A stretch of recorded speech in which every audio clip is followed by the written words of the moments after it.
तो जो मानता है ये अंधविश्वास है, उनके लिए अंधविश्वास है। स्पिरिचुअलिटी विश्वास ही तो है। आप विश्वास करेंगे स्पिरिचुअलिटी में तो वो आपके लिए काम करेगी। कोई भी हीलिंग प्रैक्टिस होगी वो आपको एक रास्ता दिखा सकता है। चलना आपको ही है, जिसमें हमको ये सुध-बुध ही नहीं है कि हम कहाँ जा रहे हैं। अच्छे लोगों की कंपनी में उठ बैठ रहे हो तो आप अपने ऊपर ही भलाई कर रहे हो, आप दूसरों पे तो भलाई बाद में करोगे। हाँ, तुमने कर ली विपासना? हाँ, क्या 12 दिन? 10 दिन का। 10 दिन तुम ऐसे चुपचाप बैठी रही? तो टैरो हो गया, कोई भी हीलिंग प्रैक्टिस होगी वो आपको एक रास्ता दिखा सकता है। चलना आपको ही है। नमस्कार, empty bottle presents 1 to 1 with Prerna में मैं प्रेरणा आप सभी का स्वागत करती हूँ। आज की हमारी खास मेहमान है बरखा स्वरूप सक्सेना, जो कि एक वेल नोन डबिंग आर्टिस्ट हैं, थिएटर एक्ट्रेस हैं, लामा फेरा प्रैक्टिशनर हैं, पास्ट लाइफ रिग्रेशन प्रैक्टिशनर है, हीलर है, सिंगर है, म्यूजिक कंपोजर है। तो चलिए मिलते हैं बरखा स्वरूप सक्सेना से।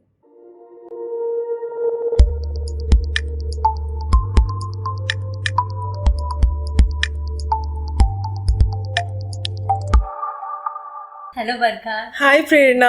Welcome to our programme. Thank you so much, thank you so much. Thank you so much आने के लिए। कैसे हैं आप? मैं बहुत मजे में हूँ यार, मैं हमेशा मजे में ही रहती हूँ। यस। तो सबसे पहले तो अभी आपका एक रिसेंट सॉन्ग जो कि रिलीज हुआ है, हाँ, जो आपने ही लिखा है, आपने कंपोज किया है, 2 लफ्ज। हाँ, तो उसके बारे में बात करेंगे। उससे पहले आप एक लाइन गुनगुना दीजिए। 2 लफ्ज की एक लाइन? 2 लाइन। ओके ओके, तो मैं इसका अंतरा गाऊंगी जी। The chorus, sorry chorus. प्यार के 2 लफ्ज कह कर, सुनकर, बीती बातों को भुला कर, इस पल को जरा महसूस कर, इस पल को जरा महसूस कर, महसूस कर। सो इस पल को महसूस कर मतलब live in the moment. This is what the song is about. तो जैसा कि हम सभी जानते हैं कि आप बहुत सारी चीजें एक साथ करते हो। You are multi talented. Like आप एक डबिंग आर्टिस्ट हो, थिएटर करते हो, एक्ट्रेस हो, प्लस लिखते हो, सॉन्ग कंपोज करते हो, सॉन्ग राइटिंग, एंड और भी एक सबसे बड़ी बात है जिसपे कि आज हम बातचीत करेंगे बहुत सारी, आप हिप्नोथेरेपी वगैरह करते हो। जी। एंड पास्ट लाइफ रिग्रेशन का ऐसा कुछ भी है। जी। मुझे इसके बारे में तो ज्यादा आइडिया नहीं हाँ, है, बट मैं जानना चाहती हूँ इन सब चीजों के बारे में। ओके, तो आप हमें बताइए। ओके, तो hypnotherapy and past life regression ये प्रोग्राम है। इसमें क्या होता है, हिप्नोसिस के जरिए हम एक जो भी क्लाइंट हैं उनको एक ऐसी डीप स्लीप की स्टेट में लेके जाते हैं जिसमें उनका सबकॉन्शियस माइंड अलर्ट हो जाता है। और जब हमारा सबकॉन्शियस माइंड अलर्ट हो जाता है तो हमारी जो प्रेजेंट सिचुएशंस जो अभी लाइफ में, रियल लाइफ में चल रही हैं, जिनकी वजह से हमें तकलीफ़ है या हमें खुशी है या हम स्टकअप फील कर रहे हैं या कुछ ऐसे ट्रॉमास हैं जिनके लूप में हम फंसे हुए हैं, एक पैटर्न है जिसे हम ब्रेक नहीं कर पा रहे हैं, जिसकी वजह से हमारी हैप्पीनेस रुकी हुई है। तो वो सब रिलीज़ करने में ये थेरेपी बहुत काम आती है। तो इस थेरेपी के कुछ साइड इफेक्ट या कुछ ऐसा है? क्योंकि बहुत सारे लोग डरते हैं बहुत सारी इस तरह की चीजें लेने से, या फिर करने से, कि कहीं पता चला इसके कुछ साइड इफेक्ट ना हो, या फिर करना चाहिए या नहीं करना चाहिए। तो इस बारे में आप क्या कहना चाहेंगे? तो साइड इफेक्ट्स जो हैं वो सिर्फ पॉजिटिव ही हैं। साइड इफेक्ट क्या है? आउटकम है। साइड इफेक्ट तो दवाई खाने में होता है। अगर आपने एलोपैथिक कोई दवाई खा ली तो हो सकता है उसका साइड इफ़ेक्ट हो। ये तो थेरेपी है। थेरेपी का साइड इफ़ेक्ट बस यही होगा कि क्योंकि आप अपने डीमंस को फेस कर रहे हैं तो उसमें आपको बड़ी तकलीफ हो रही है। हम अपने डीमंस फेस नहीं करना चाहते। हम चाहते हैं जैसी ज़िंदगी चल रही ना चलती रहे, बस हमें कुछ ना करना पड़े। क्योंकि हम ये मानते हैं कि हम परफेक्ट हैं और बाकी लोग जो हैं वो गड़बड़ है। मतलब अगर मेरे साथ कुछ बुरा हो रहा है या फिर मुझे लगता है कि मेरी लाइफ में किसी एक एस्पेक्ट में, मान लीजिए रिलेशनशिप में दुख है, तो मैं ये मान के चलूँगी कि मैं बहुत सेंसिटिव इंसान हूँ तो हर कोई मुझे हर्ट करके चला जाता है। तो मेरा डीमन यहाँ पे क्या हुआ, मेरा डीमन ये हुआ, ये मानना कि हर कोई मुझे हर्ट करके चला जाता है और मेरा सेंसिटिव होना मैं एक वीकनेस मान रही हूँ। तो जहाँ मैं अपने आप को वीक मान लूँगी वहाँ पे मैं ये सोच लूँगी कि भाई मैं तो कुछ कर ही नहीं सकती, है ना, मैं जो कर रहे हैं वो बाकी के लोग ही कर रहे हैं क्योंकि मैं तो इतनी वीक हूँ, मैं इतनी सेंसिटिव हूँ और दूसरे लोगों को इस बात का ध्यान रखना चाहिए कि मैं सेंसिटिव हूँ, तो मुझे हर्ट नहीं करना चाहिए, सोच समझ के मुझसे बात करनी चाहिए क्योंकि मैं बहुत सेंसिटिव हूँ। ठीक है, तो ये एक प्रेशर हमने बना दिया दूसरों पर कि भैया इनसे अगर बात करनी है तो बहुत सोच समझ के बोलो, पता नहीं इन्हें कौन सी बात बुरी लग जाए। तो इसमें मेरा डीमन, मेरी सेंसिटिविटी जो मेरा सुपर पावर है एक्चुअली, मेरी सेंसिटिविटी, आज के ज़माने में सेंसिटिव इंसान होना एक सुपर पावर है क्योंकि आप देख रहे हैं कि कितने सारे लोग इनसेंसिटिव हैं, कोई मर रहा है, जी रहा है, किसी को दुख हो रहा है, हम अपने शब्दों का ध्यान नहीं दे रहे हैं, हम हर्ट किए जा रहे हैं। तो अगर इस पूरे बीच में कोई सेंसिटिव इंसान है तो ये तो उसकी सुपर पावर है, वो समझ सकता है कि okay this person is going through pain, that's why he or she is behaving like this. Okay, तो हम अपने सुपर पावर को अपनी वीकनेस मान लेते हैं और वो हमारा डीमन बन गया। अब हम, मेरा ही तो डीमन है तो मुझे उसे निकालना है, तो उस डीमन को फेस करना साइड इफेक्ट है। तो मैं अगर इस साइड इफेक्ट से बचना चाहूँगी तो मैं नहीं कराऊंगी थेरेपी। या तो ऐसा है। एंड पास्ट लाइफ रिग्रेशन के बारे में आप क्या कहना चाहेंगी? किसी को कराना चाहिए? क्योंकि ऑफ कोर्स हाँ, ये कोई भी करा सकता है। पर शर्त यही है कि जो करा रहा है उसने ये ठान लिया है कि मुझे ये पैटर्न तोड़ना है या फिर मेरी जो दिक्कत है मुझे इससे बाहर निकलना है, क्योंकि मैं एज अ थेरेपिस्ट एक मीडियम हूँ। मैं आपका हाथ पकड़ के आपको उस जगह ले जाऊंगी जहाँ पे आपको अपना डीमन दिखेगा। अब आप उसे फेस कर रहे हो कि उससे डर के भाग रहे हो, ये आपकी विल पावर पे डिपेंड करता है। तो अगर आपने डिसाइड कर लिया है कि मुझे अपने डीमंस फेस करके उनसे ऊपर उठना, उनको हमेशा के लिए अपनी लाइफ से निकालना है, तो आपकी हेल्प हो सकती है। पर अगर आप यहाँ ये सोच के आ रहे हैं कि देखते हैं क्या होगा और मेरी तो कोई मदद कर ही नहीं सकता, मेरी तो प्रॉब्लम ही इतनी बड़ी है, कोई मेरी मदद नहीं कर सकता, तो कोई आपकी मदद नहीं कर पाएगा और आप देखते रह जाएंगे कि क्या होता है, कुछ रिजल्ट नहीं मिलेगा। तो कोई भी करा सकता है हिप्नोथेरेपी, बट कराने से पहले आपको एक माइंड मेकअप होना चाहिए। बिल्कुल बिल्कुल, ये नहीं होना चाहिए कि हाँ चलो करा लेते हैं ऐसा कुछ। हाँ, उसका कोई फायदा नहीं है, उसमें टाइम वेस्टेज है, उसमें पैसा वेस्ट है। भाई अगर मैं आपकी थेरेपी कर रही हूँ, आप मुझे पे कर रहे हैं किसी चीज़ के लिए, आप अपनी प्रॉब्लम को ठीक करने के लिए मुझे पेमेंट कर रहे हो और अपनी प्रॉब्लम ठीक करने के लिए 100% एफर्ट भी नहीं लगा रहे, तो मैं क्या कर सकती हूँ? लोगों का एटीट्यूड मैंने देखा है रिसेंटली कि भाई हमने तो ये ट्राई किया, कुछ हेल्प नहीं किया, आप कर दो हमारी प्रॉब्लम सॉल्व। नहीं, आपकी प्रॉब्लम सॉल्व कोई नहीं कर सकता, आप ही कर सकते हैं। और वो तभी कर पाएंगे जब आप पहले माने कि आपकी प्रॉब्लम आप में है और उसके बाद आए कि ठीक है मैंने रिकग्नाइज किया है ये मुझ में एक प्रॉब्लम है, अब इसे सॉल्व करते हैं। एक्सेप्टेंस हर प्रॉब्लम का सोल्यूशन है। पहले आप एक्सेप्ट कीजिए कि हाँ प्रॉब्लम है, उसके बाद सोल्यूशन बिल्कुल मिलेगा यार। ये तो बिल्कुल वही वाली बात होगी ना कि डॉक्टर के पास जाता है मरीज और दिखा के आता है बट दवा नहीं खाता और बोलता है डॉक्टर साहब हाँ, मेरी बीमारी नहीं जा रही। बिल्कुल सही, एब्सोल्युटली। तो अब बहुत सारे लोगों का ऐसा मानना है कि जैसे आप टैरो रीडर भी हाँ, तो बहुत सारे लोग बोलते हैं कि एस्ट्रोलॉजी हो गई या फिर टैरो हो गया रीडिंग, तो ये अंधविश्वास है, तो इसके बारे में आप क्या कहेंगे? तो जो मानता है ये अंधविश्वास है उनके लिए अंधविश्वास है। जो मानता है, जो उसमें विश्वास रखता है, उनके लिए ये बेनिफिशियल साबित होगा, क्योंकि सारी स्पिरिचुअलिटी विश्वास ही तो है। आप विश्वास करेंगे स्पिरिचुअलिटी में तो वो आपके लिए काम करेगी। बिलीफ, फेथ, ये इनके पीछे कोई लॉजिक तो है नहीं, है ना, ये आपके दिल में कुछ आता है, आपके दिल में एक विश्वास आता है, एक फेथ आता है, तो आप कंसल्टेशन के लिए जाते हैं किसी स्पिरिचुअल हीलर से, ठीक है। तो बिना विश्वास के, फेथ के ये काम नहीं करेगा। अंधविश्वास वो होता है, मेरे हिसाब से अंधविश्वास वो होता है जिसका नुकसान हो, है ना। टैरो का क्या नुकसान हो रहा है? टैरो का कोई नुकसान ही नहीं है। और मुझे मैं जो टैरो करती हूँ, मैं ओशो टैरो करती हूँ। ओशो टैरो क्या होता है, आपको एक पाथवे दिखाता है। वो आपको ये नहीं बोलेगा ये करो ये मत करो, वो तो आप डिसाइड करोगे। आप किसी सिचुएशन में फंसे हो, आपके पास 2-3 ऑप्शंस हैं और आप डिसाइड नहीं कर पा रहे हो, तो टैरो आपको बता देगा अगर आप ये चूज करते हैं तो इसके ये इफेक्ट्स होंगे, इसके ये इफेक्ट्स होंगे, इसके ये ABC। अब चॉइस तो फाइनली आपकी ही है।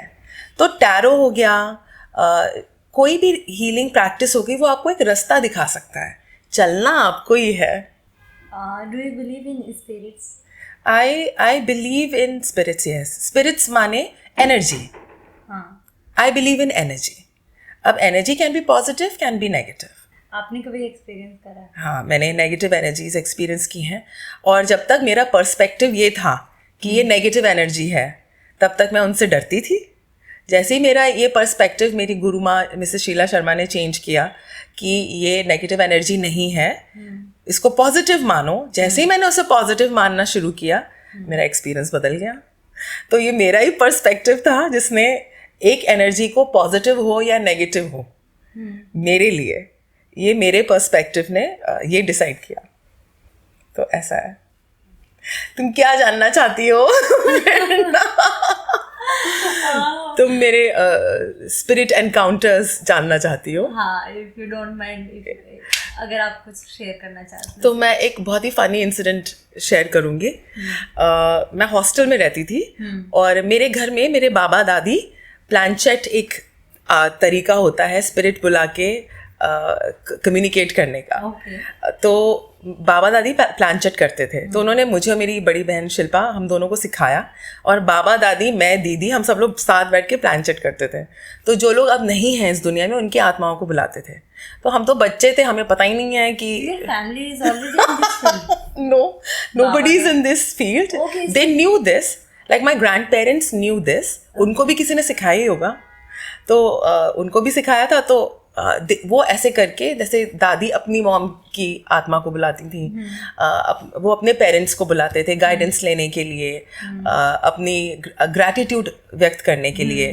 तो मैं और मेरी दीदी हम देखते थे। तो जब मैं हॉस्टल गई, मैंने वहाँ बताया कि मुझे ये आता है।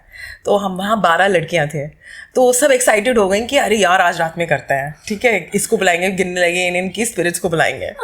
तो रात के 1 बजे, तो मेरे हॉस्टल में ना टेरेस थी, तो रात के 1 बजे, विंटर्स का टाइम था, बहुत तेज हवा चल रही थी। तो मैं वो कॉइन से करती थी, ठीक है। पहले दिस इज 1996-97, तो पहले 1 रुपी का कॉइन बहुत मोटा आता था, बहुत हैवी आता था, ठीक है।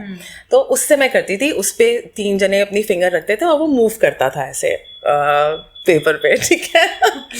तो मैं ना, वो होता ना कि एटमॉस्फेयर थोड़ा सा चेक करने जा रही हूँ, एनवायरनमेंट चेक करने जा रही हूँ कि सब कुछ सही है, करना चाहिए नहीं करना चाहिए। तो मैं छत पे गई, वहाँ पे ऐसी ज़ोर ज़ोर से हवा चल रही थी, मैं डर गई। मुझे लगा कि यार आज नहीं करना चाहिए, ये स्पिरिट्स नहीं बुलानी चाहिए।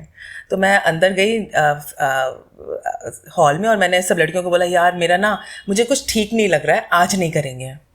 तो सब बहुत डिसअपॉइंटेड थे और सब चले गए। तो एक टीवी रूम होता था हमारा, मैं और मेरी फ्रेंड मालविका, हम वहाँ बैठ के टीवी देखने लगे। रात का 1 बज रहा था।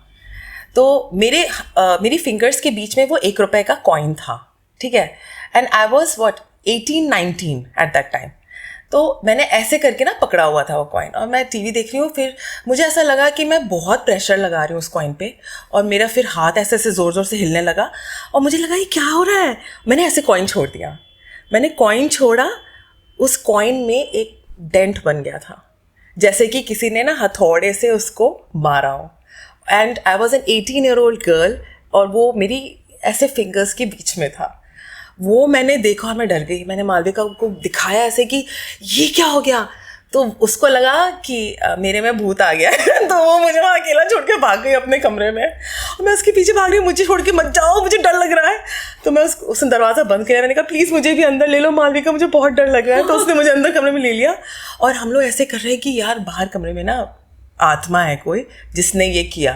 बट अब हु इज़ टू टेल कि वो आत्मा कहाँ आई। वो तो मेरी उंगलियों के बीच में था, मुझ में आई, या बाहर कुछ ऐसी बहुत स्ट्रॉन्ग एनर्जी थी जिसने अपना कुछ दिमाग लगाया और मेरी उंगलियों के बीच में वो कॉइन उसमें डेंट आ गया, क्या है, we don't know that, but something very supernatural happened. And उसके बाद हमने, अब हम भाई छोटी लड़कियां, वी डिडंट केयर, हमने वो कॉइन कहीं रख दिया, वो सफाई में फिक गया कहीं, वरना वो मेरे पास अगर अभी होता तो प्रूफ होता कि ऐसा हुआ था। तो ये हुआ था मेरे साथ। एंड बचपन से ही I use to have dreams and I use to feel presence around me, और पर अब वो बंद हो गया है, और बहुत ही क्या बोलते हैं, सोच समझ के मैंने बंद किया है कि मुझे ये एक्सपीरियंसेस नहीं चाहिए। हाँ, वायलेट फ्लेम हीलिंग, हाँ, इसके बारे में कुछ बताइए। तो प्रेरणा, हमारा जो यूनिवर्स है ना, हाँ, इसमें बहुत सारी पॉजिटिव एनर्जीज हैं, नेगेटिव एनर्जीज हैं। ओके, तो जो स्पेक्ट्रम है VIBGYOR, violet, indigo, so all the lights are all the colors are very positive colors, and violet flame healing में हम violet light universe की टैप करते हैं अपने आप को हील करने के लिए और दूसरों को हील करने के लिए, या फिर सिचुएशंस हील करने के लिए, फ्यूचर हील करने के लिए, पास्ट हील करने के लिए, किसी भी तरह की हीलिंग में हम उसको इस्तेमाल कर सकते हैं। और इन सबको करने के लिए इनिशिएशन चाहिए होता है, गुरु का आशीर्वाद चाहिए होता है, जिन्होंने ये प्रैक्टिस कर लिया है, जिन्हें महारत हासिल है, जो आपको गाइड कर सकते हैं, तो वो इनिशिएट करते हैं, उनसे आपको दीक्षा लेनी होती है, और उसके बाद आप इसे टैप करके हील कर सकते हैं। तो इस हीलिंग के कुछ साइड इफेक्ट हैं या फिर? तो हीलिंग के कोई साइड इफेक्ट्स नहीं होते। हीलिंग मतलब ठीक होना, ठीक होने के साइड इफेक्ट्स कैसे हो सकते हैं? हाँ। लेकिन बहुत सारे लोगों का ऐसा मानना है, आई डोंट नो ये सच है या नहीं, हाँ, कि चलो जो हीलिंग लेने आया वो तो हील हो गया, हाँ, बट जो हीलिंग करते हैं, हाँ, उनके ऊपर कुछ ऐसा साइड इफेक्ट आता है, लाइक हेल्थ वाइज या फिर मेंटली, फिजिकली? ओके, तो सबसे पहले जो हीलिंग कर रहे हैं, जो हीलर हैं, वो इमोशनली वीक हैं, स्ट्रॉन्ग हैं, इस पर निर्भर करता है कि वो अफेक्ट होंगे नहीं होंगे।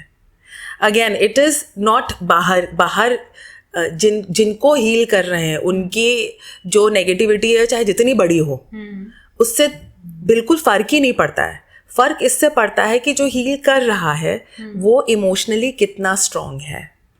तो जब मैं अपनी अर्ली 20s में थी और मैं हीलिंग तब प्रैक्टिस करती थी, मैं इमोशनली वीक थी, तो मैं डर जाती थी, मैं परेशान हो जाती थी, और मैं सोच लेती ये क्या हो रहा है मेरे साथ, और उस डर से मैं अब रोऊंगी, सैड होंगी, डिप्रेशन में चली जाऊंगी, मुझे समझ ही नहीं आ रहा है मैं इसको कम्युनिकेट कैसे करूं, क्योंकि जो हो रहा है वो मेरे साथ हो रहा है, अगला बंदा समझ ही नहीं रहा, मैं एक्सप्लेन ही नहीं कर पा रही हूँ कि मेरे साथ हो क्या रहा है। तो मैं इमोशनली अगर स्ट्रॉन्ग नहीं हूँ तो मैं अफेक्टेड होंगी, अब वो चाहे स्पिरिचुअल एक्टिविटीज़ में हूँ या नॉर्मल लाइफ में हूँ। अब अगर नॉर्मल लाइफ में हम लोग ऑफिस जाते हैं, हमारा बॉस हमसे बुरी तरह बात करता है, मैं अगर इमोशनली वीक हूँ, मैं उसके बैड बिहेवियर को अगर पर्सनली ले रही हूँ, तो मैं अफेक्टेड होंगी, तो वो साइड इफेक्ट हो गया, है ना। तो it all boils down to आप कितने स्ट्रॉन्ग हैं, आप कितने वीक हैं, इमोशनली, फिजिकली, मेंटली, स्पिरिचुअली।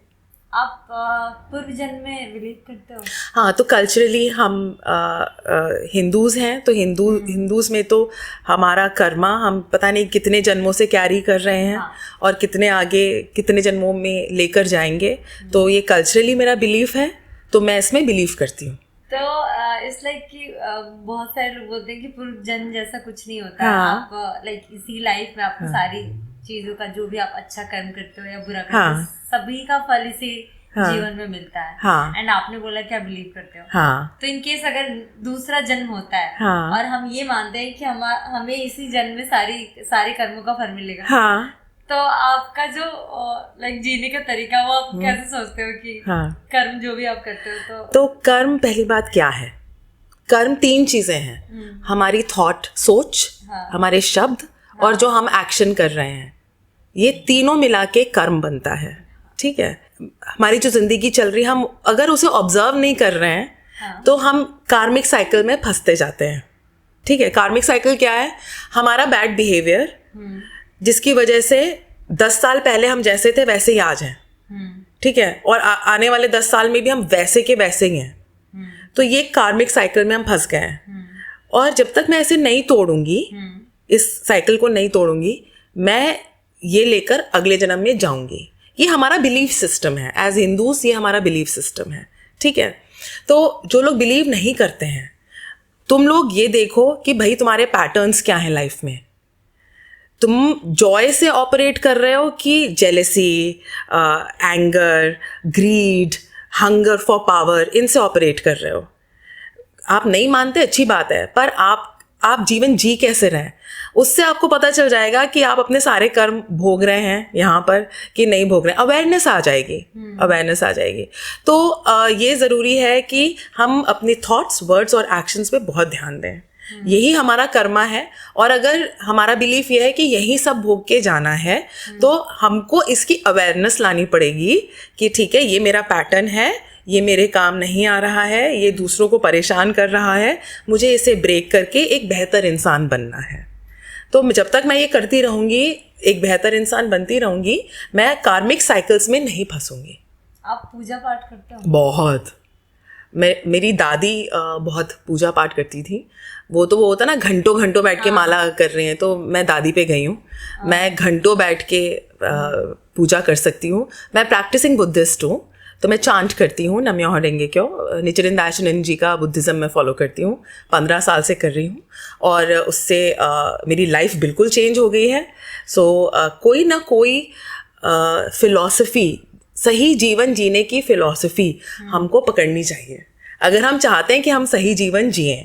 और हम तो बहुत लकी हैं प्रेरणा, ये काम कितने बड़े बड़े लोग करके जा चुके हैं। आप स्वामी विवेकानंद को ले लीजिए, गौतम बुद्ध को ले लीजिए, ऐसे आज के ज़माने में इतने सारे गुरु हैं। मैं तो आचार्य प्रशांत को बहुत फॉलो करती हूँ। उन्होंने वेदांत, उपनिषद, गीता सब पढ़ा हुआ है। उनकी पूरी एक आचार्य प्रशांत फाउंडेशन है, जिसमें वो एक कोर्सेज पढ़ा रहे हैं। और इसमें क्या पढ़ा रहे हैं? जीवन को सही तरीके से जीने का तरीका। तो हम लोग जो इस मटीरियलिस्टिक लाइफ में फंसे हुए हैं, जिसमें हमको ये सुध-बुध ही नहीं है कि हम कहाँ जा रहे हैं, हमारे कर्म कैसे हैं, हमें कितना नेगेटिव इफ़ेक्ट मिल रहा है अपने ही कर्मों से। तो हमारे लिए बहुत ज़रूरी है कि हम एक फ़िलॉसफ़ी को पकड़ें और एवरी डे उसे अप्लाई करें, जिससे कि हमारी ज़िंदगी सुधरे और हम एक सही ज़िंदगी जिएं। क्योंकि हमें पता ही नहीं है हम सही ज़िंदगी जी रहे हैं कि नहीं जी रहे हैं। हम बस काम कर रहे हैं, पैसे कमा रहे हैं, काम कर रहे हैं, पैसे कमा रहे हैं, है ना। इसमें सही जीवन क्या जिया, ये नॉलेज होना बहुत ज़रूरी है, स्पेशली आज के टाइम में। क्योंकि काम में इंसान इतना फंस गया कि उसे पता ही नहीं क्या कर रहा है। हाँ। और जैसे कि आपने बताया कि आप भगवान बुद्ध को फॉलो करते हैं, विवेकानंद को। मेडिटेशन कितना इम्पोर्टेंट है। हाँ, बहुत ज्यादा इम्पोर्टेंट, बिल्कुल। बट हम नहीं कर पाते। हाँ। एंड कहीं ना कहीं हमें वो डेली बेसिस पे करना चाहिए। हमको डेली बेसिस में प्रेयर करना चाहिए, पूजा करना चाहिए, हमको डेली बेसिस पे मेडिटेशन करना चाहिए, फिजिकल एक्सरसाइज करना चाहिए। क्या है ना, हमारे यहाँ मैंने ये बचपन से मैं हमेशा सुनती थी कि ये तो तुम्हारे मन में हो रहा है ना, इससे तुम्हारे शरीर का क्या लेना देना। ये तो तुम्हारे दिमाग में बात आई ना, इससे तुम्हारे मन का क्या लेना देना। पर हमारा दिमाग, हमारा शरीर, हमारा दिल, ये सब कनेक्टेड है, ये हमारे ही अंदर है। हमें ही इन सब की देखभाल करनी है। जहाँ आप खाना, शरीर की देखभाल के लिए कि वो चलती रहे, ये मशीन ही तो है, ये चलती रहे इसलिए खाना खाते हो, ये अच्छे से चले इसलिए व्यायाम भी तो करते हो। और अगर नहीं कर रहे हो मतलब आपकी मशीन अच्छे से नहीं चल रही है, ठीक है। ये अवेयरनेस होना बहुत ज़रूरी है। उसी तरह हम लोग अच्छी किताबें पढ़ते हैं, अच्छे लोगों को उनके थॉट्स जानने की कोशिश करते हैं, जिससे कि स्पिरिचुअली, फिलोसफिकली हम अच्छे से, मतलब स्टमक हमारा भरा रहे, जिससे कि ज्ञान की वो बातें जो हमें एक सही जीवन जीने में मदद कर सकती हैं, वो उसका डेली डोज हमको मिलता रहे। तो ये रोज़ करना क्यों ज़रूरी है? 3 दिन आपने नहीं किया तो आप भूल ही गए कि आप 3 दिन पहले कहाँ फंसे थे। कुछ नया आपने पकड़ लिया, आप उसमें अटक गए हैं, है ना। तो उससे बचने के लिए आप अपने आप को ही बचा रहे हो, किसी और को नहीं बचा रहे हो। आप अगर मेडिटेट कर रहे हो, एक्सरसाइज कर रहे हो, फिजिकल एक्सरसाइज, सही खाना खा रहे हो, अच्छे लोगों की कंपनी में उठ बैठ रहे हो, तो आप अपने ऊपर ही भलाई कर रहे हो। आप दूसरों पे तो भलाई बाद में करोगे, आप अपने आप को सही राह पर बेसिकली लेके जा रहे हो। क्योंकि कहीं ना कहीं अगर हम अच्छा कर रहे होते हैं तो हमारा तो भला होता है, आसपास की चीजें खुद ही सुधर जाती है, वो हमें सुधारने की जरूरत नहीं पड़ती। बिल्कुल, हमारा पर्सपेक्टिव बदलता है, हमारा बिहेवियर बदलता है, हमारा एटीट्यूड बदल जाता है। Attitude is everything. पहले टी शर्ट्स पे हम लोग पहनते थे, ऐसी टी शर्ट्स पे लिखा होता था एटीट्यूड इज एवरीथिंग, हम कॉलेज में थे। तो वो जो एटीट्यूड होता है ना, attitude is what, it's perspective. आपका पर्सपेक्टिव स्विच हुआ, आपकी लाइफ चेंज हो जाएगी। इस पे मुझे याद आया, जब मैं विपाशना गई थी कुछ टाइम पहले। हाँ, तुमने कर ली विपासना? हाँ। क्या 12 दिन? 10 दिन का था। 10 दिन तुम ऐसे चुपचाप बैठी रही? गुड जॉब यार प्रेरणा, है बहुत मुश्किल काम है ये, बहुत मुश्किल काम है। Well done. यस। मुझे लगा नहीं था कि मैं कर पाऊंगी, बट जब मैं गई तो मुझे ऐसा कुछ लगा नहीं कि अरे यार 10 दिन किसी से बात नहीं की, किसी को देखा नहीं, फोन यूज नहीं किया। बट हाँ, स्टार्टिंग के जो 1-2 दिन होते हैं उसमें तो आपको बहुत टेंशन होती है, लाइक कि फैमिली में सब कैसे होंगे, क्या चल रहा होगा, कहीं कुछ प्रॉब्लम ना हो। बट हाँ, उनका उतना कांटेक्ट वगैरह होता है कि ऐसा कुछ होता है तो वो आपको इन्फॉर्म करते हैं। ओके। बट जो मेडिटेशन होता है वो काफी टाइम होता है, लाइक सुबह में 4 बजे आपको उठा देते हैं, रात के 9 बजे तक लाइक आप मेडिटेशन कर रहे हो, किससे बात नहीं कर रहे। तो जब मैं वहां से आई तो ग्रज नाम की चीज ही नहीं थी मेरे अंदर, किसी के लिए भी नहीं। That's wonderful. ऐसा भी बहुत कम रहता है, मतलब मैं भूल जाती हूँ अच्छी चीज भी और बुरी चीज भी। मुझे ज्यादा दिन तो कोई चीज याद नहीं रहती, अच्छी भी नहीं बुरी नहीं, मैं भूल जाती हूँ। तो ये चीज बहुत अच्छी है। बट मैंने प्रैक्टिस की कुछ दिनों तक, जब मैं आई तो बहुत ज्यादा मोटिवेशन था। बट धीरे धीरे क्या होता है, जैसे जैसे आप बिजी होते जाते हो ना अपने स्केड्यूल में, अपने काम में, वो चीज पीछे छूटती जाती है। तभी वो मतलब बहुत कम हो गई है। तो मेरे को ये सेल्फ रियलाइजेशन होता है कि अरे वो कम हो गया ना, तो इसकी वजह से ना अभी बहुत सारी चीजें स्टक हो रही हूँ। बिल्कुल बिल्कुल। मैं स्टार्टिंग में जब आई थी तो मैं इतना क्लियर और फोकस कि मुझे ये करना है, मुझे इतना पता है, मुझे ये चीज करनी है, मुझे ये पता है। और अभी थोड़ा सा क्लमजी काइंड ऑफ माइंड हो गया है। तो ये जो शॉर्ट टर्म कोर्सेज होते हैं ना, 10 दिन 12 दिन, ये शॉर्ट टर्म बेनिफिट्स ही देते हैं, है ना। तो जो आप रोज कर रहे हो, गुड इफेक्ट और बैड इफेक्ट उसी का मिलेगा जो रोज कर रहे हो। 12 दिन जो किया वो हद से हद 1 महीना चल जाए, पर उसके बाद क्या? तो आपको, जैसे आप हैं, आपको कोई एक फिलॉसफी पकड़नी पड़ेगी लाइफ को जीने की, और रोज उसको पढ़ना पड़ेगा, प्रैक्टिस करना पड़ेगा कॉन्शियसली, कि अच्छा आज का दिन बेहतर बने मेरे लिए और दूसरों के लिए, उसके लिए आज मैं ये अप्लाई करूंगी। दिन की शुरुआत इससे होनी चाहिए। और वो तभी होती है प्रेरणा जब हम एक कम्युनिटी से जुड़ें जो ये कर रही है। हमको अगर लगता है कि हम अकेले ये कर ले जाएंगे तो ये बहुत मुश्किल है। लोग कर लेते हैं अकेले, पर ये मुश्किल बहुत है। तो आप एक कम्युनिटी की, ऐसी कम्युनिटी का हिस्सा बने जो ये कर रहा है ऑलरेडी, और आप लोग जब मिलें तो ये एक्सचेंज करें कि हमने ये किया, इससे बेनिफिट हुआ, इससे बुरा लगा, वापस जाएं, अगेन कुछ नया अप्लाई करें, फिर वापस आएं और एक दूसरे से एक्सचेंज करें। इससे सबकी ग्रोथ होगी। और ये community development is the best way of developing. अकेले yes it's good, but community के साथ करना इज द बेस्ट। यस, अब मुझे करना है, अभी मैं जाऊंगी हाल फिलहाल। मैंने सोचा है कि कम से कम शॉर्ट टर्म 10 दिन का ना जा पाऊँ, 3 days का होता है, उसमें आप अप्लाई करो, 1 दिन वाले में जाओ, बट अब जाना चाहिए। ओके। एंड मैं तो बोलूंगी कि सभी को जाना चाहिए। तो एक बार ट्राई करो। अगर आपको लगता है कि नहीं मुझे तो ऐसा कुछ भी फील हुआ तो मत जाओ, ओके, बट एक बार तो जाओ एटलीस्ट। एंड नेक्स्ट तो मैं बहुत इंटरेस्टिंग है, मतलब मुझे काफी ये इंटरेस्टिंग लगता है बचपन से, घोस्ट के बारे में बात करने में। बचपन में ऐसे कहानियां भी आती थी, तो घोस्ट के बारे में, मतलब लोग परियों की कहानी भी सुनते हैं, बट घोस्ट का आती कैसा, ऐसा मन में होने लगता है। तो आपने कभी घोस्ट का एक्सपीरियंस किया है? ओके, तो वो जो कॉइन वाली मैंने आपको बात बताई थी, उसके अलावा मेरे तो बहुत सारे एक्सपीरियंसेस हैं, पर अब क्योंकि मुझे अवेयरनेस है, ठीक है, तो मैं ये कह सकती हूँ कि सब चीज़ एनर्जी है, सब चीज़ एनर्जी है, वाइब्रेशन है, और मैं क्या पकड़ रही हूँ ये मेरी एनर्जी पे डिपेंड करता है। मेरी एनर्जी लो हुई तो मैं लो वाइब्रेशन वाले लोगों में उठूँगी, बैठूँगी, लो वाइब्रेशंस कैच करूँगी और लो वाइब्रेशंस प्रोजेक्ट करूँगी।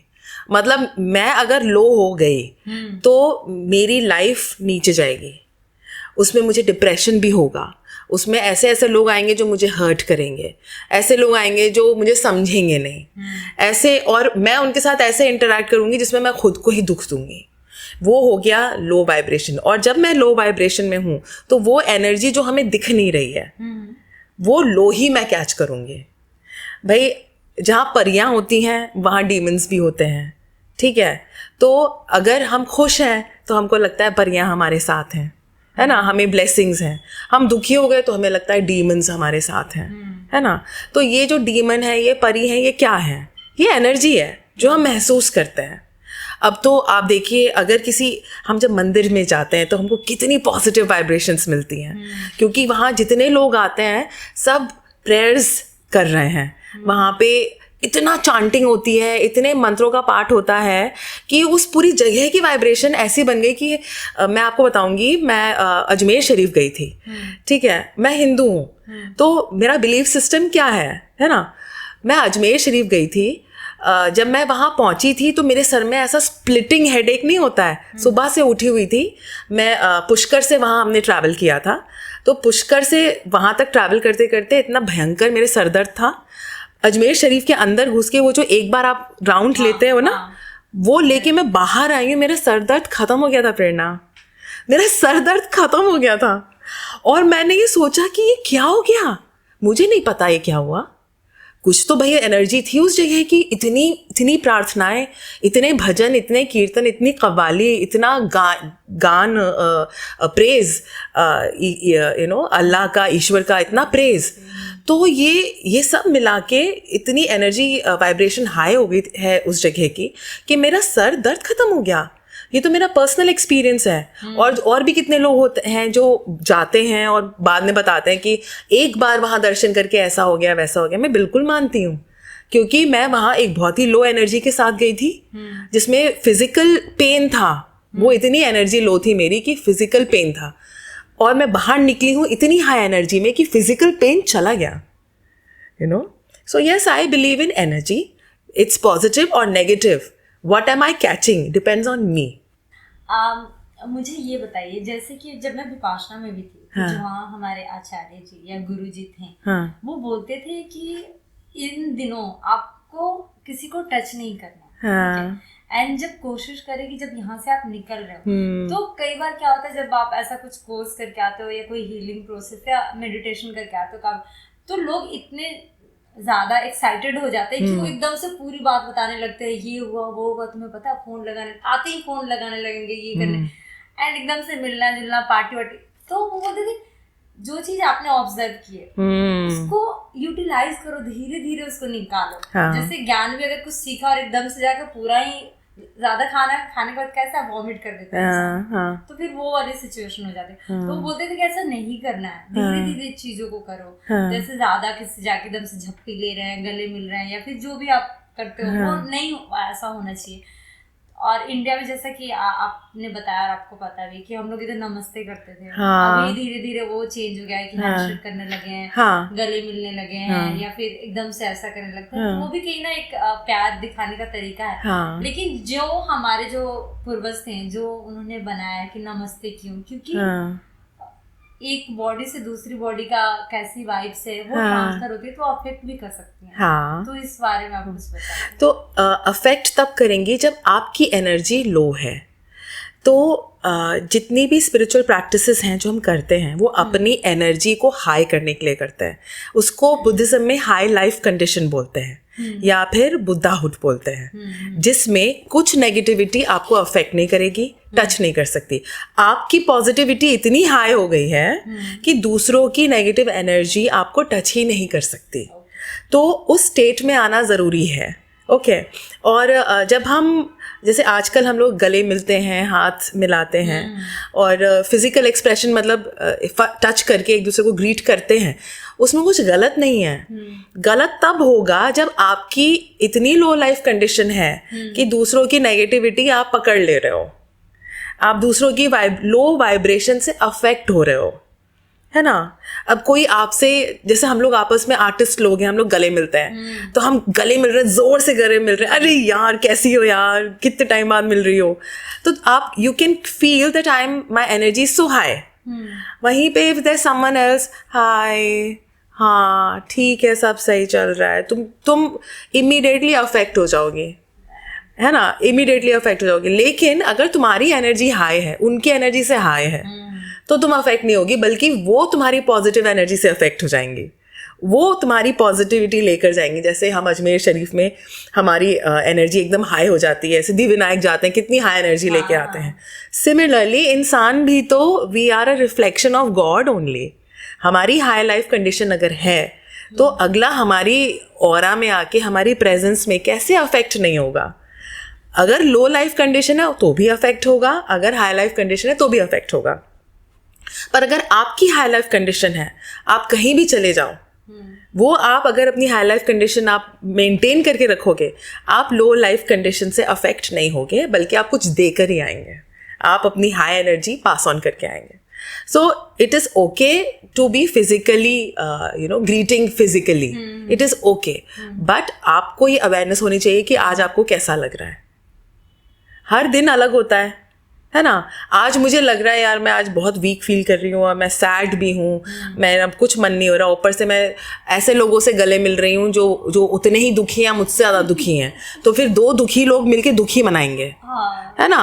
तो इससे अच्छा मत मिलो किसी से, अकेले रहो, अपनी एनर्जी कुछ पढ़ो, कुछ अच्छा पढ़ लो, कुछ प्रार्थना कर लो, कुछ कीर्तन कर लो, उसके बाद अपनी एनर्जी हाई करो, फिर जाओ मिलो सबसे। सो प्रोटेक्ट योर एनर्जी, तभी आप प्रोटेक्ट कर पाओगे दूसरों को और खुद को भी। हाँ, आपने अपने आप को कर लिया अगर प्रोटेक्ट, तो आप दूसरे को कर ही लेंगे, क्योंकि आपको पता है कि हम सही हैं।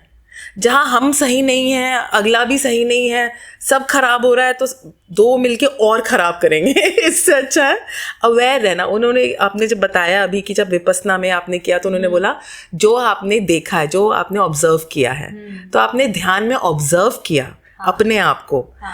तो हम लोग पैदा एक्चुअली इसीलिए हुए हैं कि हम देखें हम कौन हैं, और अपने आप को जाने, अपनी लाइफ का मकसद जाने और उसको पूरा करें। और जब तक हम ये नहीं करेंगे हम दुखी ही रहेंगे, है ना।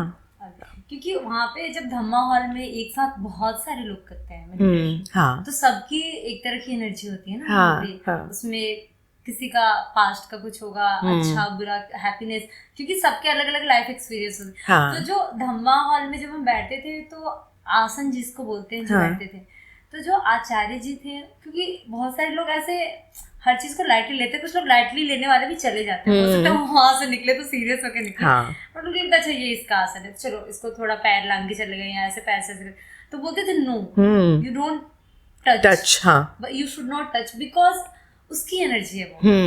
और हो सकता है आपने तो ये सोच के टच कर दिया कि अच्छा यार हटाओ, मुझे जाना है, यार मेरे को जगह नहीं है, ऐसे करके चले गए, बट यू नेवर नो, अगर वो पॉजिटिव है तो चलो ठीक है, लेकिन अगर उसकी एनर्जी अगर अच्छी नहीं हुई तो वो आपको भी अफेक्ट करेगी। बट ये लोग नहीं समझते, तो बोलते थे कि जिसका जो एरिया है वो वहाँ प्रैक्टिस कर रहा है, उसको करने दो। और ये नहीं कि उसकी जगह पे आप किसी दिन जाके बैठ गए कि अच्छा मैं तो आज यहाँ आ गए है तो ये यहाँ बैठ जाता हूँ।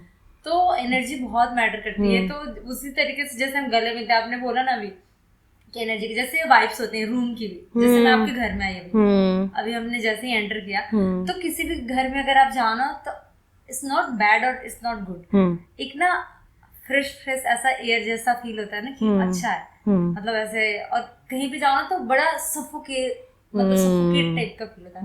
तो जैसे ही हम यहाँ पे अभी अंदर हैं तो ऐसा अच्छा फील हुआ, तो मैंने आते ही बोला कि वाइब्स अच्छे हैं। तो ये मैंने वो पता नहीं था कि मुझे जाते ही बरखा हो गई ये बोलना है कि बरखा है कि वाइब्स तो अच्छी है, या अगर कहीं पे अच्छा नहीं फील होता तो हम नहीं बोलते किसी के यहाँ तो अच्छा नहीं फील, वो अंदर इंटरनली फील हो जाता है कि वाइब्स अच्छी। तो दिस इज द थिंग।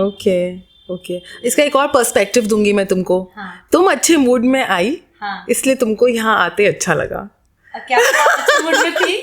मैं तो अच्छे मूड में ही रहती हूँ, मैं अगर बुरे मूड में होती हूँ तो मैं अंदर घुस जाती हूँ अपनी रज़ाई में, पहले अपना मूड अच्छा करती हूँ फिर आती हूँ, क्योंकि मुझे पता है एक बुरा मूड लेके मैं दूसरे का मूड खराब करूँगी और फिर हम दो जने मिलके बहुत खराब करेंगे। इसलिए बेस्ट है कि थोड़ा अलग हो जाओ, अकेले हो जाओ।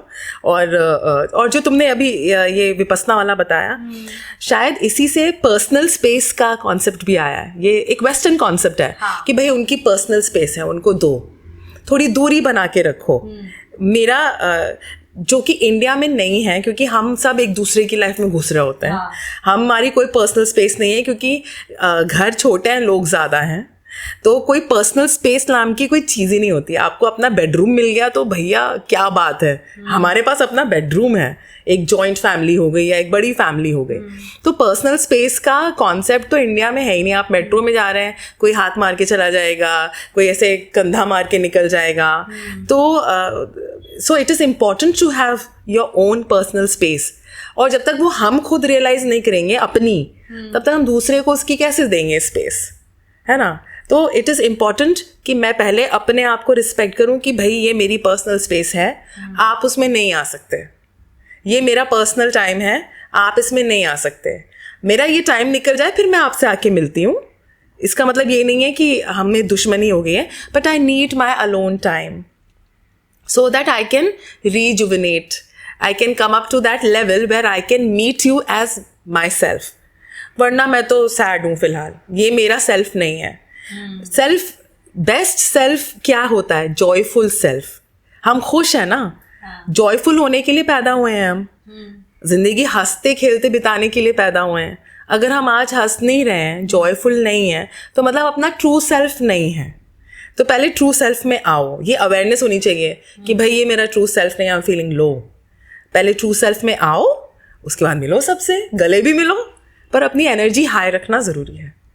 एंड उसके लिए जैसे कि आपने बताया, प्रेयर करो, meditation yes, all positive things, study, reading करो, स्क्रिप्चर्स पढ़ो, ऐसी किताबें पढ़ो जिनसे आपको पॉजिटिविटी मिलती है और जिनसे सही जीवन जीने का तरीका मिलता है। मैं तो इसको एम्फसाइज करूँगी मोर देन पॉजिटिविटी। सही जीवन जीने का तरीका जिन किताबों से मिल रहा है वो पढ़िए, और खाली पढ़ के छोड़ मत दीजिए, उसको अप्लाई कीजिए, तब कोई बात बने। हाँ, सही बात है। Yes. तभी अच्छे समाज का निर्माण होगा। obviously। बिल्कुल बिल्कुल। तो अभी तो हमने इतनी सारी बातें की हैं आपके, जो भी आपने प्रैक्टिसिंग किया है। आप एक मैंने पढ़ा था आपके बायो में, लाइक लामा फेरा। हाँ, लामा फेरा। तो ये क्या है, इसके बारे में कुछ बताएं। लामा फेरा एक टिबेटन हीलिंग आर्ट है जो मंक्स करते हैं मॉनेस्ट्रीज में। तो एक मंक इसे लेकर इधर आए थे, मतलब पहाड़ों से आए और उन्होंने, काफ़ी लोगों ने ये सीखा है, तो मैंने भी ये सीखा है। इसमें हम कुछ सिंबल्स यूज़ करते हैं। एक हमारे पास, जैसे हैरी पॉटर के पास मैजिक वॉन्ड होती है, वैसे एक मैजिक वॉन्ड इसमें भी होती है। तो मैं क्रिस्टल वॉन्ड यूज़ करती हूँ, और जो हमारे पास आते हैं अपनी प्रॉब्लम लेके, उनके शरीर से, उनकी ऑरा से वो नेगेटिव एनर्जी हम निकालते हैं। तो ये सिंबल्स और इससे वॉन्ड से किया जाता है। तो ये है। तो इसमें क्या फील करता है सामने वाला उसको? तो जब मैंने अपना कराया था तो मुझे ऐसा महसूस हुआ, उसमें आंख बंद करके मैं लेटी हुई थी बस, और जो मेरा कर रही थी वो मेरे, मतलब मैं ऐसे ज़मीन पे लेटी हुई हूँ और वो मेरे चारों तरफ घूम घूम के कुछ कर रही थी, और मुझे ऐसा लग रहा था कि मेरे नेवल से बहुत सारी चीज़ें ऐसे उड़ के बाहर जा रही हैं। मेरी आंखें बंद थी, और बाद में मुझे पता चला कि वो नेवल से ही निकाला जाता है। जब मैंने खुद सीखा तो मुझे समझ में आया कि जो नेगेटिविटी होती है उसे नेवल से निकालते हैं। तो वो मैंने खुद एक्सपीरियंस किया था। उसके बाद जब मैं दूसरों का करती हूँ तो मुझे यही फीडबैक मिलता है कि हमें ऐसा लगा कि नेवल से कुछ निकल के जा रहा है, और उसका असर रहता है बहुत लंबे टाइम तक। मेरा आई थिंक हफ्तों रहा था, और उसके बाद मुझे लगा कि मुझे भी ये सीखना चाहिए। और शॉर्ट हीलिंग प्रैक्टिस, मतलब मैंने एक सेशन 20 मिनट का होगा, but it is very powerful. उसमें काफ़ी पावरफुल सिंबल्स और पावरफुल वॉन्ड से काफ़ी, इट्स वेरी पावरफुल एक्चुअली। तो एक सेशन से ही बहुत हेल्प मिल जाती है। बट फिर भी मैं ये कहूँगी कि ये सब जो हीलिंग आर्ट्स हैं, ये सब टूल्स हैं। ये आपने कुछ गड़बड़ हो गया तो आपने एक हीलिंग करा ली, कुछ सही नहीं जा रहा तो एक हीलिंग करा ली। आपको अपना डे टू डे लाइफ में कोई एक फ़िलॉसफी ऐसी पकड़नी पड़ेगी जो आपके लिए वो मैजिक वॉन्ड हर रोज़ बने। चाहे वो गीता हो गई, चाहे वो बुद्धिज़्म हो गया, चाहे सनातन धर्म में इतनी किताबें हैं, आप उठा के उसकी फ़िलॉसफी को एवरी डे अप्लाई कीजिए। मैं आई फॉलो आचार्य प्रशांत, तो उनके मैं वीडियोस देखती हूँ, उनकी ऑर्गेनाइजेशन में जो उनके सेशंस हैं वो मैं देखती हूँ, और उनसे मुझे इतना मनोबल मिलता है, मुझे लगता है मैं कुछ भी कर सकती हूँ लाइफ में। तो ऐसे लोगों को सुनिए और वो जो बता रहे हैं उसे अप्लाई कीजिए, तो आप एवरी डे वैल्यू क्रिएट कर पाएंगे अपने लिए भी और दूसरों के लिए भी। वरना ये तो बस एक टूल रह जाएगा कि सब बुरा बुरा हो गया, अब एक दिन में सब ठीक कर लिया, 10 दिन सही रहे फिर बुरा हो गया। तो वो साइकिल है जिससे आपको बाहर निकलना है। उस साइकिल से बाहर निकलने के लिए take a philosophy and make it your own. तो ये एक ऐसा टूल है जिसे कोई भी सीख सकता है और कर सकता है। बिल्कुल बिल्कुल। इसके लिए ऐसा कोई स्पेसिफिक क्राइटेरिया नहीं है? क्राइटेरिया नहीं, पर आपको विश्वास होना चाहिए। कुछ दिख तो रहा नहीं है, हम ऐसे ऐसे ऐसे ऐसे कुछ कर रहे हैं, आपको ही अगर उसमें विश्वास नहीं हो रहा है तो आप क्या ही दूसरे, आप सीख तो पहले बात पाएंगे नहीं, सीख भी लिया आप खुद ही विश्वास नहीं करेंगे, हाँ मैंने सीखा तो पर मुझे नहीं लगता इट वर्क्स, क्योंकि आपको विश्वास ही नहीं है। जिस चीज़ में आप विश्वास करेंगे वो आपके लिए काम करेगा, जिसमें आप विश्वास नहीं कर रहे हैं वो आपके लिए काम नहीं करेगा। सो या कुछ ऐसी या कोई ऐसी मेमोरी जो आपको अभी तक बहुत याद हो सकता है मे बी इट्स पॉजिटिव और may be it's haunting, haunt करता है वो चीज़ कोई बचपन से लेके अभी तक, जो आपको याद हो और आप हमेशा उस चीज़ को याद रखते हो और केयरफुल रहते हो? हाँ, तो जब मैंने रेकी सीखी थी, तो रेकी क्या है रेकी एक हीलिंग एनर्जी है। उसके लिए भी आपको दीक्षा लेनी पड़ती है, मतलब आप एक गुरु से ही सीख सकते हैं, उन्होंने सालों साल प्रैक्टिस की है तभी वो आपको सिखा सकती हैं। तो मैंने मिसेस शीला शर्मा से ये सीखा था लेवल 2। तो लेवल 2 में क्या होता है, लेवल 1 में आप किसी अपने ऊपर हाथ रख के उन पार्ट्स को हील कर सकते हैं अपने शरीर में, मन में, दिमाग में, जिनमें तकलीफ़ है। और लेवल 2 सीखने के बाद आप डिस्टेंट हीलिंग कर सकते हैं, मतलब बिना आपको छुए मैं आपको हील कर सकती हूँ। आप भले अमेरिका में बैठी हूँ, मैं अपनी विजुअलाइजेशन से और अपनी through connecting through the mind and the heart मैं आपको हीलिंग भेज सकती हूँ। और ये मेरा अपना कुछ नहीं है, ये हीलिंग एनर्जी एनवायरनमेंट में, यूनिवर्स में फ्रीली अवेलेबल है। बट क्योंकि ये टेक्निक किसी ने ईजाद की, उन्होंने उसको बनाया, तो उन्होंने उसको पास ऑन किया है, तो वो टेक्निक हमने सीखी है। अब हम उस एनर्जी को टैप कर पा रहे हैं और खुद अपने हीलिंग के लिए इस्तेमाल कर पा रहे हैं और दूसरे की हीलिंग के लिए इस्तेमाल कर पा रहे हैं। तो जब मैंने ये रेकी सीखी, मैं इतना प्रैक्टिस करती थी कि वो होता है ना, आप हीलिंग, आप एकदम डिटॉक्स हो गए हैं, तो आपकी स्किन ग्लो करने लगती है, आप बहुत आपका वाइब्रेशन बहुत हाई होता है, जो आपसे मिलता है सोचता है अरे तुमने किया, ऐसा क्या कर लिया तुमने, कुछ अलग ही दिख रही हो। तो उस जोन में मैं बहुत रहने लगी थी। तो मतलब मेरी बॉडी बहुत चार्ज हो गई थी, और जब बॉडी चार्ज हो गई है तो मतलब it is attracting other energies which could be negative और पॉजिटिव। तो आप हाई लाइफ कंडीशन में, तो आप हाई लाइफ एनर्जी अट्रैक्ट कर रहे हैं, वो जो लोअर एनर्जीज हैं जो सफ़र कर रही हैं, they also come to you. तो वो ऐसा एक पॉइंट आ गया था मेरी लाइफ में where I was attracting a lot of low level energies, और मुझे उनकी प्रेजेंस बहुत ज़्यादा महसूस होने लगी थी। और मैं उस स्टेट में बहुत चली जाती थी जिसमें मेरी आंखें बंद हैं और मैं सोई नहीं हूँ, और मैं देख पा रही हूँ कि इस कमरे में मेरे अलावा बहुत सारे लोग हैं, मैं उनमें से किसी को नहीं जानती, और जितना मैं चाहूँ मैं उठ नहीं पा रही हूँ। मैं इस ड्रीम से मैं बाहर नहीं निकल पा रही हूँ, मुझे बहुत मेहनत करनी पड़ रही है। और हनुमान चालीसा मेरी गुरु माँ ने कहा था पढ़ने के लिए, मेरे पापा ने मुझे बोला था हनुमान चालीसा पढ़ा करो, तो मैं हनुमान चालीसा पढ़ती थी, तो उससे मुझे शक्ति मिलती थी कि मैं उस स्टेट से बाहर निकल पाऊँ। वरना अगर क्योंकि उस स्टेट में मुझे ऐसे लोग दिख रहे हैं जिनको मैं नहीं जानती हूँ, और वो मुझे कुछ बताने की कोशिश कर रहे हैं, और उसमें उनके चेहरे इतने मतलब डरावने बन जा रहे हैं कि मैं डर के मारे बाहर निकलना चाहती हूँ उसमें, but they are pulling me back. तो ऐसा अक्सर होने लगा था, and over a period of बहुत सारे साल ऐसा हुआ। और जब अति हो गई तो मैंने अपनी गुरु माँ से बोला कि ये अति हो गई है, मुझे ये नहीं करना है, मेरे से ये हैंडल नहीं हो रहा है।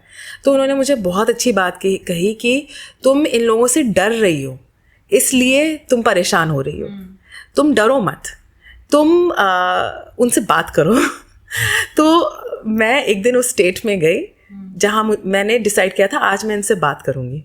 तो मैंने उनसे पूछा तुम्हें क्या चाहिए, और मेरी आंख बंद थी, दोपहर का वक्त था, और मुझे सुनाई दे रहा है बाहर ट्रैफिक, पर मैं आंख नहीं खोल पा रही हूँ। और मेरे मन में हनुमान चालीसा चल रही, मतलब इतना कुछ चल रहा था ना, बहुत कुछ चल रहा था। सो मैंने देखा कि एक कमरा है सफ़ेद, उसमें मैं खड़ी हूँ और ये हंड्रेड्स ऑफ लोग साथ साथ में खड़े हुए हैं। तो जब मैंने उनको देखा, मैंने मन में पूछा क्या चाहिए तुम्हें, तो मेरे मन में आया यहाँ पे एक दरवाज़ा है, उसे खोलो और उससे इनको बाहर निकलना है। तो मैंने ऐसे ऐसे किया, मेरे हाथ में एक नॉब आया, मैंने दरवाज़ा खोला, सब बाहर निकल गए, ऐसे ही जैसे फ्लैश ऑफ लाइट बाहर जाती है वैसे गए। और जब तक वो जा रहे थे मैं बोलती जा रही थी, मन में हनुमान चालीसा में रिसाइट करती जा रही थी। जब लास्ट इंसान चला गया तो मैंने दरवाज़ा बंद करके लॉक कर दिया और मैंने डिसाइड किया अब मैं ये कभी नहीं खोलूँगी। और ये मैंने किया, उसके बाद ऑटोमेटिकली मैं उस स्टेट से बाहर आ गई। और फिर उसके बाद ये एक्सपीरियंस मेरे साथ कभी नहीं हुआ, ना मैंने एनर्जीज फील की, ना मुझे वो आवाज़ें सुनाई देती थी वो भी सुनाई देने बंद हो गई। अब मैं इसका 2 पर्सपेक्टिव्स आपको दूंगी, एक लॉजिकल और एक फेथ बेस्ड। फेथ बेस्ड ये है कि हम मानते हैं कि नेगेटिव स्पिरिट्स होती हैं, उनको एक लोअर डायमेंशन से हायर डायमेंशन में जाना होता है, वो फंस गई हैं, वो मरने के बाद यहाँ रह गई हैं इसलिए वो नहीं जा पा रही, तो उनको ऐसे एक मीडियम चाहिए होता है जो उनको वहाँ ले जाए। ये एक पर्सपेक्टिव है। दूसरा पर्सपेक्टिव भी है इसका। दूसरा पर्सपेक्टिव इसका ये है कि मेरे अपने डीमंस हैं, मेरी अपनी नेगेटिविटी है जिसको मैं महसूस करती हूँ उस स्टेट में, जिसको हम मेडिटेटिव स्टेट बोलते हैं। तुमने विपस्सना में ऑब्जर्व ही तो किया है, मेरी इतनी नेगेटिविटी है कि मैंने अपनी नेगेटिविटी को एक फॉर्म दे दिया, मैंने उनको इंसानों के रूप में देख लिया, है ना।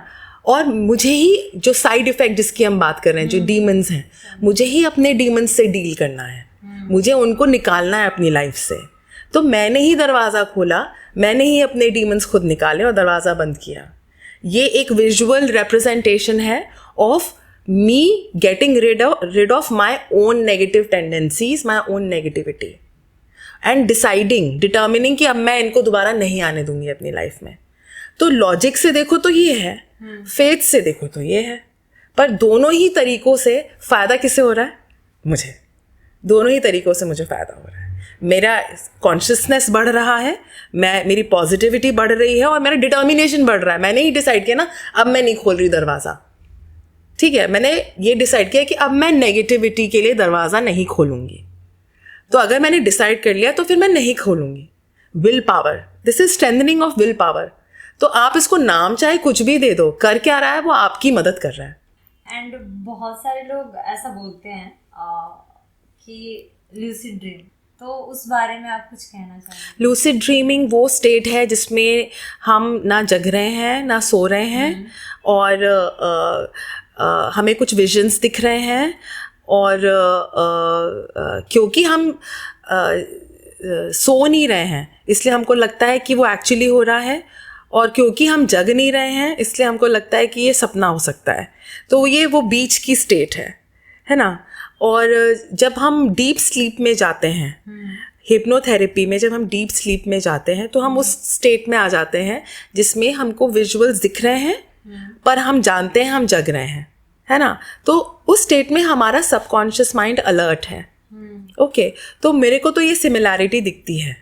और उस स्टेट में क्योंकि पास्ट प्रेजेंट और फ्यूचर सब अभी बन रहा है, जो निकल गया है वो एक सेकंड पहले प्रेजेंट ही तो था, तो हर चीज़ प्रेजेंट ही है। जब वो निकल गई तो पास्ट हो गया, जब तक वो आया नहीं है वो फ्यूचर है, तो हर चीज़ प्रेजेंट ही है। तो उस स्टेट में हमको प्रेजेंट का मतलब अभी के वक्त का से जो फ्यूचर बनेगा वो दिख जाता है, या फिर कुछ ऐसी चीज़ें जो बहुत इम्पॉर्टेंट घटित हैं हमारी लाइफ में, हम बहुत इम्पॉर्टेंट रही हैं हमारे लिए, वो हमें दिख जाती हैं। तो I feel it is very similar to self hypnosis, या फिर कोई और आपको हिप्नोटाइज करके आपको PLR में लेके जा रहा है, दैट। तो मुझे उसमें कुछ अलग नहीं लगा। और मुझे ये भी लगता है कि अगर हम किसी चीज़ को एक नाम दे देते हैं ना, तो हम उसमें अपना एक्सपीरियंस खारिज कर देते हैं। ल्यूसिड ड्रीमिंग एक तरीका है, लोगों को होता है, पर उसमें उस इंसान के साथ क्या हो रहा है, वो मेरा जो एक्सपीरियंस है जो मेरे साथ रह जाता है, मैं उसको खारिज नहीं करना चाहूँगी, तो मैं उसको कुछ नाम नहीं देना चाहूँगी।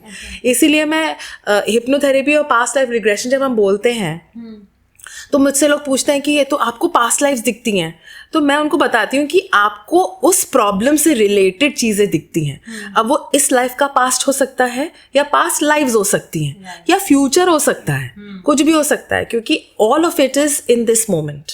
मैंने अभी जो तुम सोच रही हो वो फ्यूचर ही तो बन गया है ना। फ्यूचर वो मैनिफेस्ट होगा। हम ये आज जो शूट कर रहे हैं, फ्यूचर में ये उसमें आएगा, यूट्यूब पे आएगा, और जब ये आ जाएगा तो ये पास्ट बन जाएगा। So everything is happening right now. तभी इट इज़ सो इम्पॉर्टेंट कि हम सोच समझ कर बोलें, अपनी थॉट्स पर बहुत ध्यान दें कि भैया हम क्या सोच रहे हैं, क्योंकि तुमने कुछ भी सोच लिया ना, वो वाइब्रेशन बन गया और वो निकल गया। आपने कुछ भी बोल दिया, वो वाइब्रेशन निकल गया। आप कुछ कर रहे हैं, वो वाइब्रेशन बन गया, निकल गया, वो अब वापस नहीं आएगा, वो कर्मा बन गया है। तो हम इससे कैसे बचें, नेगेटिव कर्मा से कैसे बचें? By being spiritual. स्पिरिचुअल मतलब हम अपनी प्रेयर्स करें, हम अच्छे काम करें, अच्छी सोच रखें, अच्छे लोगों को पढ़ेंगे, अच्छे लोगों की बातें सुनेंगे, तो ही तो हमारी सोच अच्छी होगी। तो कर्मा अगर सही करना है तो अच्छा सुनना पड़ेगा, अच्छे थॉट्स लाने पड़ेंगे, बोलना पड़ेगा और करना पड़ेगा। जैसे कि अभी हम इतनी सारी चीज़ों के बारे में बात कर रहे हैं, आपने इतना सारा जो काम किया है अलग अलग फील्ड में, एकदम ऑपोजिट फील्ड में, actress, tarot reader, healer, dubbing artist, composer, तो इतनी सारी चीज़ों को आप कैसे बैलेंस करते हैं? एंड बचपन में या फिर टीनेज लाइफ में ऐसा कभी माइंड में आया था कि ये करना है या ये करना है, या फिर था कि मैं सब चीज़ें करूँगी थोड़ी थोड़ी, ऐसा कुछ क्या रीज़न रहा आपके पास्ट लाइफ में कि आप इतनी सारी चीज़ें प्रेजेंट में एक साथ लेके चल? हाँ, तो बचपन से ही मम्मी पापा तो यही बोलते थे, बेटा एक चीज़ पकड़ो, उसमें एकदम परफेक्ट हो जाओ। मैंने कोशिश की, पर मेरे से नहीं हो पा रहा था।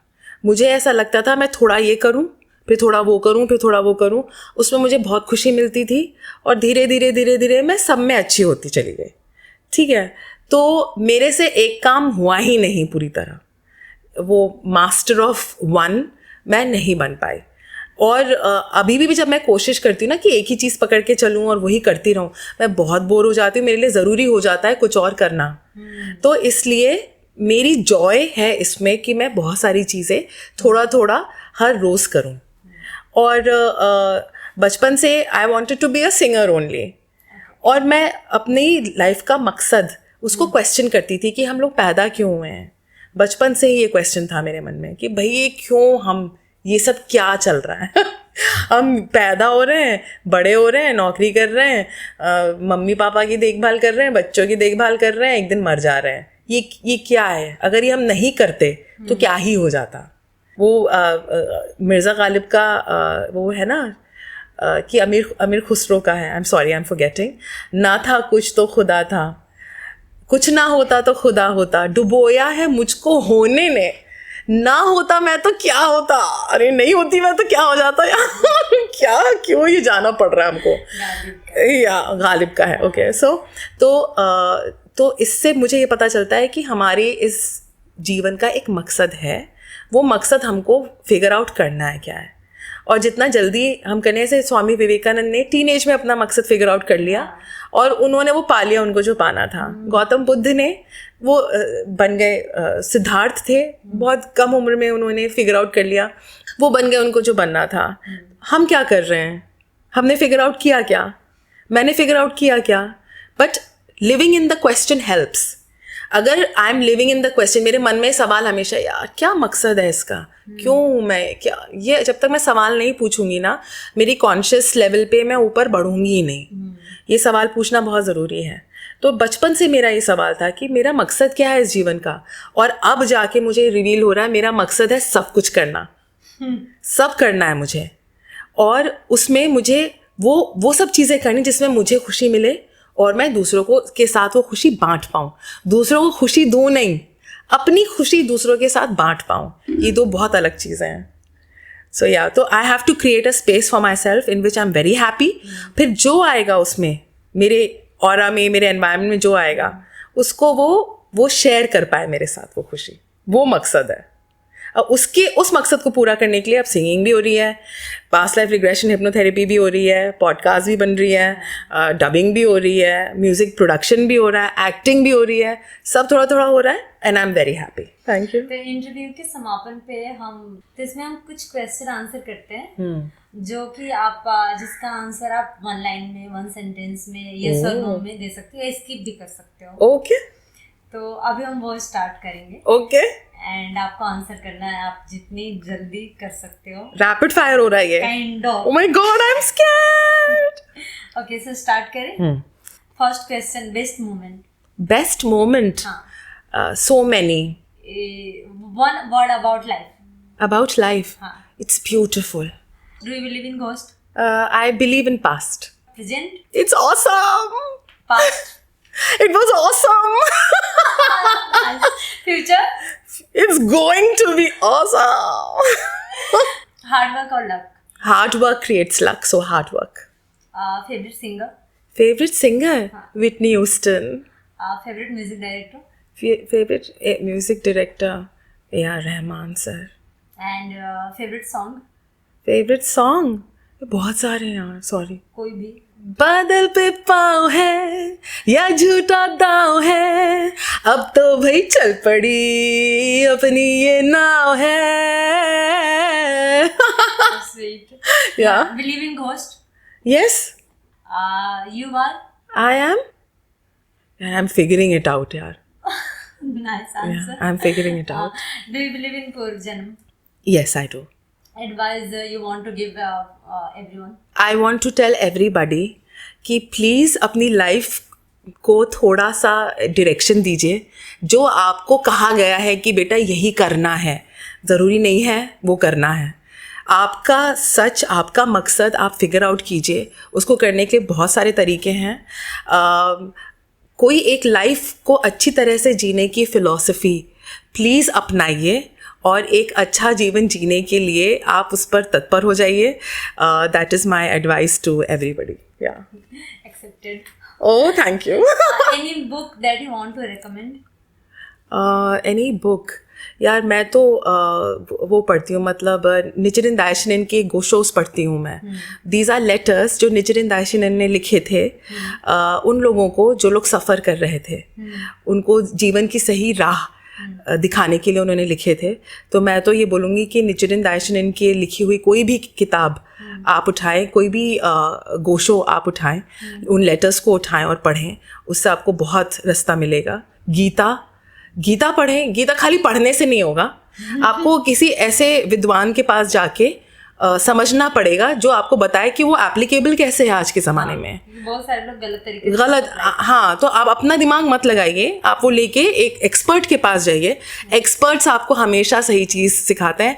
एक गुरु के पास जाके उनसे सीखिए, अपना दिमाग थोड़ा कम लगाइए, गुरु से सीखिए। ये मेरी एडवाइस है, गुरु से सीखो। बोलते हैं ना, एक बहुत पॉपुलर कहावत भी है कि गुरु बिना है ज्ञान अधूरा, कभी नहीं हो सकता पूरा। यस, मैं मानती हूँ इस बात को। बरखा, आपका बहुत बहुत धन्यवाद हमारे प्रोग्राम में आने के लिए। And thank you so much कि आपने इतनी सारी और इतनी अलग अलग फील्ड से रिलेटेड बातें शेयर की और हमें बताया कि कैसे हम उसको कर सकते हैं और कैसे हमें नहीं करना चाहिए। आई थिंक इससे बेस्ट थिंग तो कुछ हो ही नहीं सकती कि आपको कोई ये बता दे कि आप ये करो और ये ना करो। क्योंकि सबसे ज्यादा जो नॉर्मल लाइफ में लोग इसी बीच में फंस जाते हैं। क्या करना तो बता दिया सबने, लेकिन ये नहीं बताया क्या करो और नहीं करो। तो वो आई थिंक आपने बहुत क्लियर करके बताया, तो मुझे लगता है उससे इससे अच्छा तो कुछ हो ही नहीं सकता है। तो मैं तो सबसे ये बोलूँगी कि इस प्रोग्राम को देखें एंड अगर आप इनसे अपनी हीलिंग कराना चाहते हैं तो मैं इंस्टाग्राम लिंक एंड जो इनका चैनल का प्रोग्राम है वो शेयर कर दूंगी, तो आप इनको फॉलो कर सकते हैं एंड इनसे जुड़ सकते हैं और अपनी हीलिंग भी करा सकते हैं, टैरोट रीडिंग भी करा सकते हैं। तो थैंक यू सो मच हमारे प्रोग्राम में। Thank you so much Prerna, it was a pleasure. Thank you.